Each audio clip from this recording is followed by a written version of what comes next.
Nongmei kamnaba leptre nakal animakki miyoi ahum nongmei na Panduna Sokle license ki nongmei pikhalangnaba kamjonggi DM na khangankre.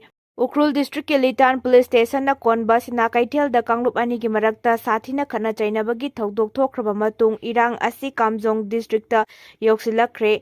Ngasi su Nongmei kamnabagi thodok tholakpadagi nakal animakki miyoi ahum nongmei maru na Panduna Sokle maikai adomdagi phangba pauna hai kamjong district ki sarka phung village area da tangkul volunteer amadi kuki kulai paibasinggi marakta kanba moongda khuthoknarakhi. Thodok asi ayuk pung 8:30 adwaidagi haurakibani. Nongmei kamnabagi thodok aduda tangkulgi miyoi ani amasung kuki purukki miyoi ama sokre. Tangkulgi soklaba miyoi ani adudi ringlui Ramrur chahi 28 amasung Raichal Lunglen chahi 12 ni. Makoi animak sarka phung village tagini makoi animak mangon makhongda nongmei maru amamam pali. Hauzi Ukrul District Hospital da layengli. Amaromda kuki puruki soklaba miyoi adugi maming Johnny Khongsai kawi mahak Mongko Chepu dagini lengjumda boma chena Panduna sokpani hairi. Hauzi cycle da leiba Community Health Center da layengli.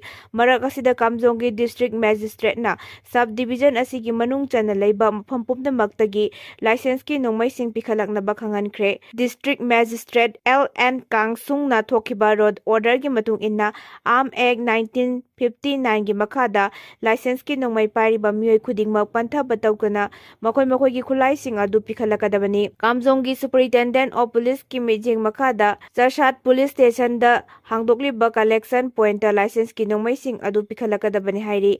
Maraksida Erang asi laksinnaba Erang tholakpa yaba mafamsingda Central Force sing thajinkre. Area domination tawba amasung micham miyamgi marakta leiriba nongmei sing phagalakpagi thabak chathaba haukre. Financial year gi chilaba matamsida Amit Shah unarunaba CM Delhi da chatkre.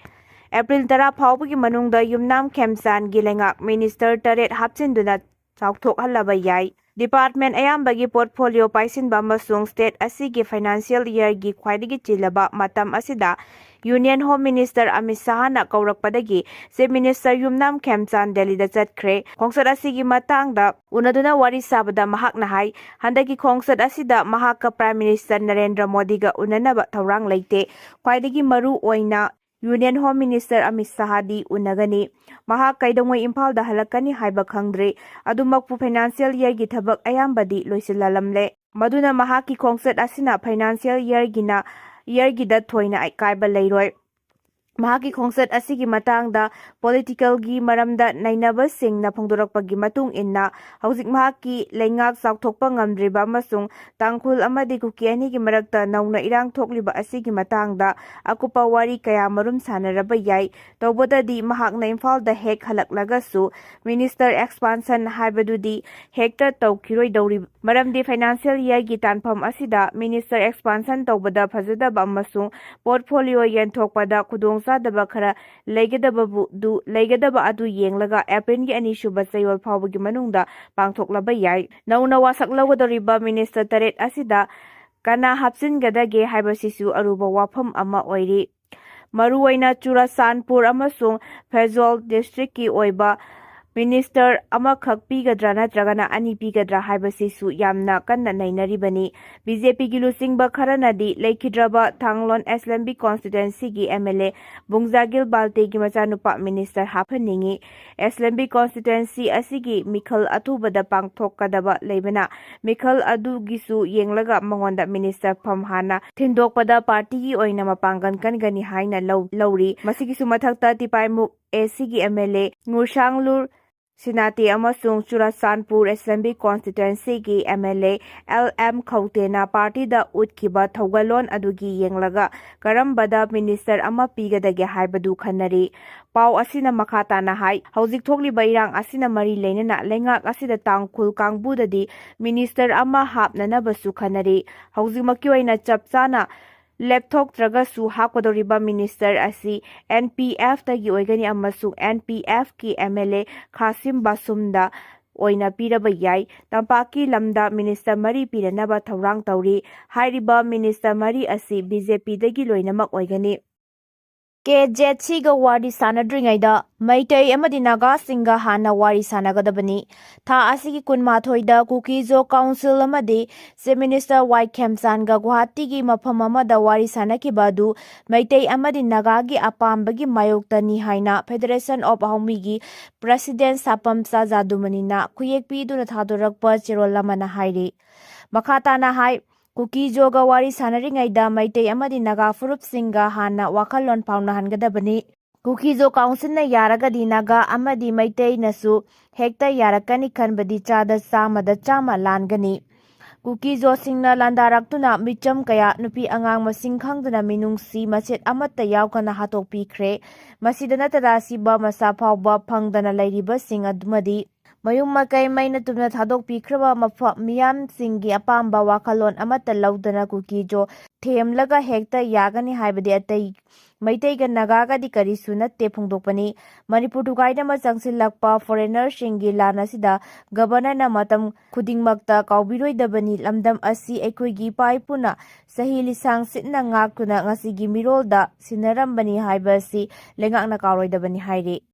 Kuki singi thawongda SDSA na kanwa muongda yaningdaba phongdorakli. Tha si kunmathoida Senapati district manung chana leiba Jaimeng lekta leiba Thonglang Naga village da khulai paiba Kuki Milton Singna thakiba thawongbu Senapati District Student Association SDSA na kanwa muongda yaningda phongdorakli. Lupa sina thadorakpa chirol lamana hai India lengakna sponsor tawba suspension of operations su agreement ki marumda Kuki Milton Singna Thonglang Naga village ki Naga micham singda sathariba miwat minai sing yumkaida lut tawba thugaiba mai thabana chingba amadi aki tuzungba piriba si yaningde Kuki Milton Singna Naga miyamda Erang kaihobagi thawong sing chatharakli yum thugaiba amadi mai thabagi thawong asi lup asina yaba ngamloi. Kuki Militant Singna chathariba thawong asida Senapati district asigi naha singna kaidawnungda tumina yengduna leithokloi. Mitop narol da changlakliba sing immigrant singna santi pamba Naga village singi micham singda chathariba thawong asi pamdabagi thawong ni hairi. Tampakta sifaina paire chingdana Nongmei kapnabagi makhona nili. Mongko chepuda laisabi ama Nongmei na pale Senapati da na Kuki len thajilamle. Kangluki rangi mami ama fawba takidraba tampaki lamdana sifaina pairaga thamli aduga chingi lamdana Diwali festival da bombula thabagumna Nongmei kapnabagi makolna mafam kayada nili. Khwaidagi nauba Erang da Ukhrul district Litan police station na konba Mongko chepuda ngasinungtin Kuki terrorist amasung tangkul volunteer singga marakta chawna khuthongnakre. Thaudok aduda Kuki leisabi ama yet thangba makongda Nongmei maru na Panduna Sokle soklaba nupi adu Assam Rifles ki kangbuna kangpokpi romda layengnaba pukre. Haukiba numit kharanigi mamangdagi Litan police station na konba mafam singda tangkul amasung Kuki furup singgagi marakta chawna ungkhatladuna lakle. Makhoina loiba khulai paiba naha kaya ama phongna Tholaktuda nakal anigi marakta ngaihak laitena Nongmei kapnari. Nongmei kapada khudong chanaba bunker kaya marumsu semduna thamli. Asigumba kiningai oiba thabak thauramsing asina maram oiraga khul amaga faunaba yaba lambisingda micham amata chanakhidre. Tampaki lamda security force marang kaina pairaga leiragasu chawraba chingi lamdadi security force sing marang kaina leitri. Security force ki ahoba amasung mathauda cheksindabagi khudong chaba lauraga kanglup anigi Nongmei paiba sing khuthoknari. Madugi chaithengna micham kaya marum phangli. Awaba nanglaba tangkulgi khunja singna Manipur lenga kadaida leikrabage haina tatana hangnarakli. Maragasida Senapati district ki Jaimeng lekta lengakna tourism ga mari leinana sengat sagaliba singkulai paiba Kuki terrorist mayam changsilaktuna thugairambaga loinana mafam maduda Kuki len haina thajilambagi achauba wathok ama amuk tholakle. Masina maram oraga purup maselgi oiba nungainadabasi mapan tholaktuna Senapati district lomdasu sandorakadra haibagi mi paiba leire. Thaudok adugi matangda Thonglan Area Joint Action Committee on Protection of Ancestral Land na akanba muongda condemn tawbaga loinana jenariba miyoi adu pung nipan gi manungda fagadabani haina demand tawrakli. Sengat sagaliba adu Kuki terrorist sing aduna mai thadoklamle hairi.